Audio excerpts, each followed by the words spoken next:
Multiple sclerosis is a chronic neurological condition. It's also an autoimmune disease, which means that the body's immune system mistakenly attacks the protective covering of the nerve fibers called myelin. A few facts about MS. MS is more common in women than men, and it can affect individuals at any age. I was 27 when I got diagnosed. And it is most commonly diagnosed between young adults between the ages of 20 and 40. MS can significantly impact an individual's quality of life. However, what many people don't know is that there are actually four different types of MS, and hopefully we'll get to talk about that a bit more as we go on. So, how did it start for you? When did you begin to realize that your health was affected and your everyday operations, your body operations were differing a bit? So my first ever symptom was March 2015, and I'd had an argument with my partner, and I woke up the next morning normally, and I had pins and needles in the soles of both feet. I didn't think it was strange until it had lasted for near enough half a day. Mm. Um, Half a day turned into a month. It turned into 2 months, and I was like, okay, maybe I might need to seek some sort of medical attention. Prior to going to the GP, I'd already done a bit of Googling. Because of my brother's condition and his diagnosis, I was already in the thick of researching multiple sclerosis. However, I just didn't realize my research would have become personal. And I done a bit of research, saw that the symptoms kind of matched a few symptoms of multiple sclerosis and also something called Gideon's and Barry syndrome and a sleepy leg syndrome. And I thought, okay, from research, I already know MS isn't genetic, so that can't be it. However, let's see what the doctor has to say. Went to the doctor. We done a few neurological examinations that she was able to do like face to face, and she referred me to get an MRI. I feel like that was the June. By the July, my right foot had corrected itself, but because my left foot still had the pins and needles, I still wanted to push forward with the MRI. The day before Mother's Day, the day after, my body was shutting down. So You could those feel pins, it.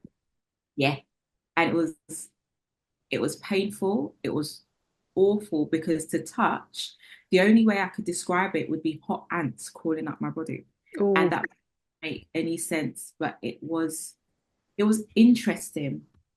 Um, and by that point, so the day before Mother's Day, I wet myself because I'd already lost the feeling in the lower half of my body. So I wasn't aware of what was happening. I didn't know if I needed to go toilet. I didn't know if I didn't need to go toilet. Apparently, I needed to go, and went. Um, and that in itself was very strange for me. And I think because I'd had the MRI the November and hadn't been told anything was wrong, as much as I knew there was something wrong, I was still quite hopeful that, the NHS would have come through for me and wouldn't have led me down this garden path as to not telling me that I was actually diagnosed with something.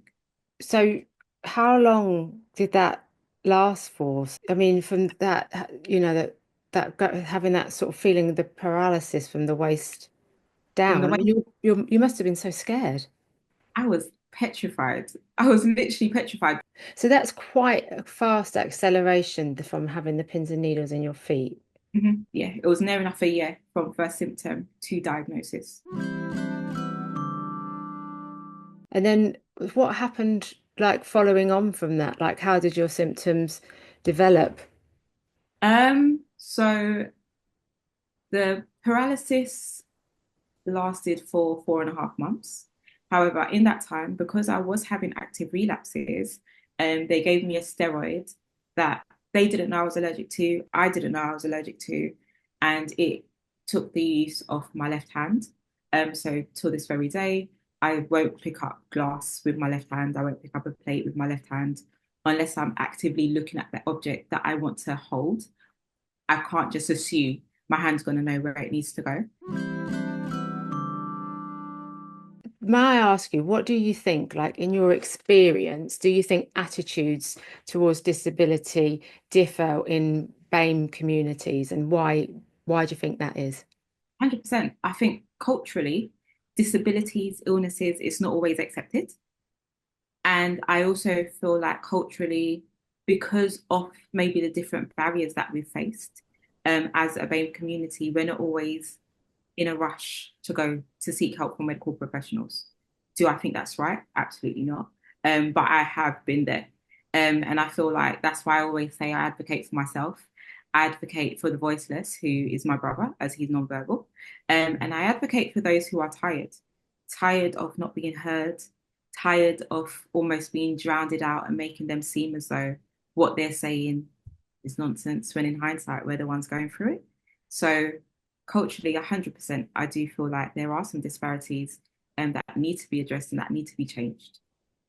And that's from within the community. And then externally, there is a conscious or unconscious Mm, bias that Black women are stronger and can take more pain and don't, and I think that would also apply to men that yeah, we're stronger, so yeah. you don't get the same level of maybe empathy. Empathy, care. And I feel like that could come from the fact that we've just gotten on with things. So because that's what they see, then it's like, oh well, it's all right. We don't have to do too much because they're just going to get on. They're just going to deal. I say it to my friends all the time, even though it's a joke. I'm not strong. I'm not. Mm. I did not want to be on the list of God's strongest soldiers for 2025 and beyond because I'm tired. I'm actually tired. I might smile about it, but I'm so tired.